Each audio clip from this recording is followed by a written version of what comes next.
I don't know if y'all could hear those raindrops and that thunder, but it just calms my spirit. I don't know what it is about rain, but I love it. I don't like how people drive in it, but I love rain. And without rain, nothing grows. So let's get into this video. I want to touch on trust and I want to touch on boundaries.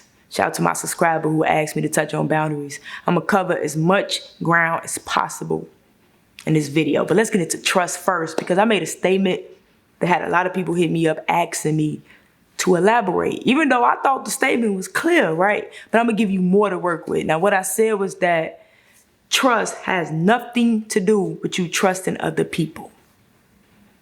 You need to learn how to trust yourself to experience people in order to expand. Because I promise y'all, we don't encounter certain people for no reason. We don't. And I feel like even with me, right, I've been doing this backwards for a long time, because the popular mindset was you trust nobody. You know, you have to earn my trust. And what I was doing was I was allowing my past experiences that traumatized me to be present in all of my new experiences. And I thought what my past experience was trying to teach me was not to trust other people, when I actually experienced those people because they mirrored parts of me that I was either suppressing, denying, or that I needed to pay more attention to or tap more into. So I was confusing paranoia with intuition. And I was trying to protect myself from it ever happening again. My protection was hurting me. It was blocking blessings.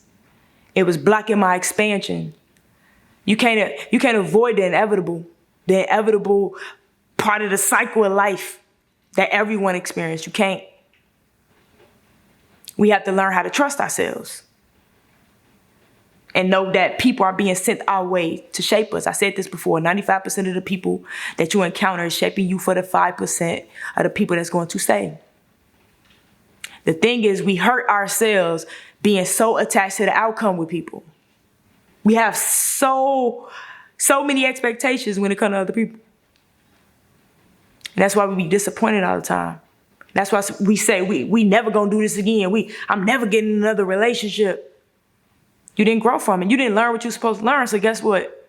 The next time you open up, you're going to encounter that same cycle, same karmic cycle. So you have to trust yourself.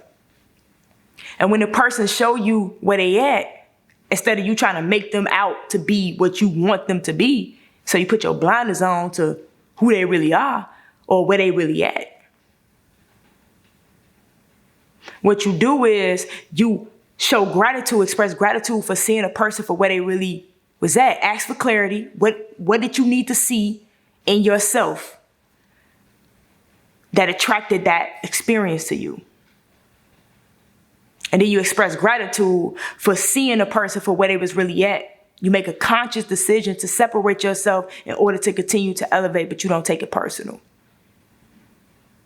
Because I promise you, nobody wake up like, you know what? I'm about to F this life up today. Like, nobody does it. Everyone, well, I'm not going to say everyone. A lot of people still have underlying issues that they have yet to address, and even denying is even there. So they're projecting. It's not personal. We take things way too personal in these experiences. And the only thing we should be taking personal is whatever that experience is trying to show us, in us, of what's going on in us. We got to stop handing ourselves over to other people and just share ourselves with other people. Get what we're supposed to get and move on.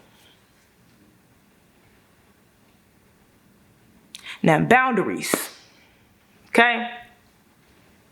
Boundaries. I feel like this. I think it's because a lot of people be trying to, check other people, to implement boundaries. But in order to implement boundaries, you have to check yourself first. You have to check yourself first to even know what those boundaries look like. Because again, we don't allow people to treat us and beat us worse than we beat and treat ourselves. So there have to be some self-checking going on to even know what those boundaries are, to implement boundaries in any situation. Some people just don't even say what their boundaries are. No, they're afraid to say, no, I don't like that. Like that's not how I move. They're afraid to say it, and they expect people to see this invisible line that they've drawn. You're not even showing people where your boundaries are. So we have to learn how to speak up. First, we need to figure out what's going on with us, check ourselves, implement boundaries with ourselves, and then we implement those same boundaries and speak up. Make people respect your space, but you have to respect it first. That's my input on boundaries. The statement would just, speak on boundaries. Well, that's what the comment said, but it gave me no particular ground to cover.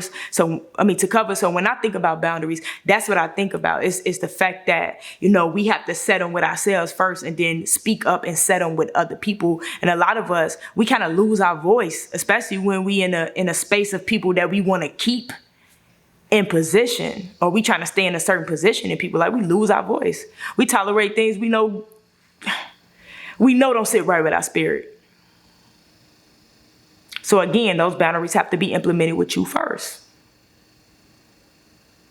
Check yourself and check other people if they're crossing those boundaries. Because a lot of people, you think about this, man, the way a lot of people move is because it was allowed in other spaces. So they don't know that they can't move like that with you. That's the reason why you have to speak up.